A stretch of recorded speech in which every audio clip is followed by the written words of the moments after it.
बिहार में एक तरफ वेंटिलेटर की कमी से कोरोना मरीज दम तोड़ रहे हैं, तो दूसरी तरफ धूल फाकते वेंटिलेटर की तस्वीर सामने आई जो झकझोर देने वाली है।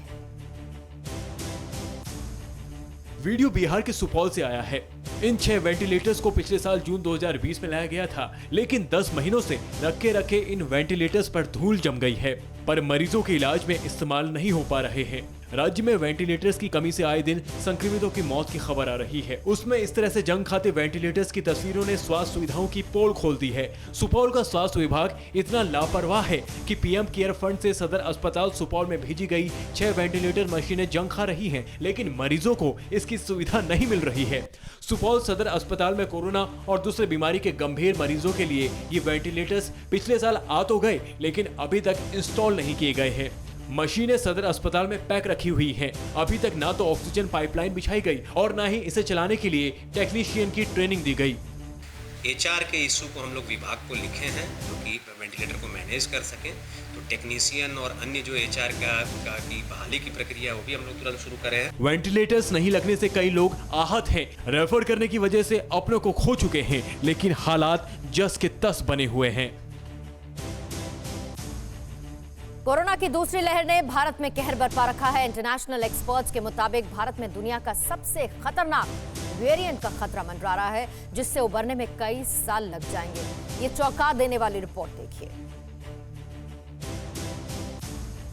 विश्व स्वास्थ्य संगठन और बेल्जियम एक्सपर्ट के इस दावे ने टेंशन बढ़ा दी है। बेल्जियम के मशहूर बायोलॉजिस्ट टॉम वेंसिलियर्स ने दावा किया है कि भारत में नया वेरिएंट सबसे ज्यादा कहर मचा सकता है। ये नया वेरिएंट धरती पर कोरोना वायरस का सबसे संक्रामक म्यूटेशन हो सकता है। वेंसिलियर्स ऐसे पहले वैज्ञानिक थे जिन्होंने यूके वेरिएंट को वायरस के बाकी वर्जन के मुकाबले ज्यादा खतरनाक बताया था। उनका दावा पहले खारिज कर दिया गया था, लेकिन बाद में सभी ने इस बात को माना। अमेरिकन रेडियो नेटवर्क NPR को दिए इंटरव्यू में वेंसिलियर ने यह बयान दिया है कि भारत का नया कोरोना वेरिएंट बेहद संक्रामक है, जो बड़ी ही तेजी से फैल सकता है। इसकी रूप बदलने की क्षमता यूके वेरिएंट जैसी ही है। दुनिया के सबसे खतरनाक कोरोना वेरिएंट से भारत में अचानक से कोरोना विस्फोट हुआ है। आज भारत कोरोना की सबसे भयावह लहर का सामना कर रहा है। दक्षिण एशिया में कोरोना संक्रमण के 90% से ज्यादा नए मामले भारत से आ रहे हैं। संयुक्त राष्ट्र ने चेतावनी दी है कि भारत में मौजूदा पॉजिटिविटी रेट 19% है, जो कि बहुत अधिक है। भारत में इन्फेक्शन पैटर्न बिल्कुल यूरोप और अमेरिका के जैसा है। विश्व स्वास्थ्य संगठन ने भारत में मची तबाही के लिए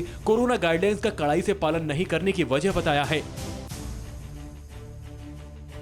कोरोना काल में ब्लैक फंगस ने भी दहशत मचा दी है। दिल्ली, महाराष्ट्र, गुजरात के बाद अब इंदौर में ब्लैक फंगस का मामला सामने आने के बाद हड़कंप मच गया है।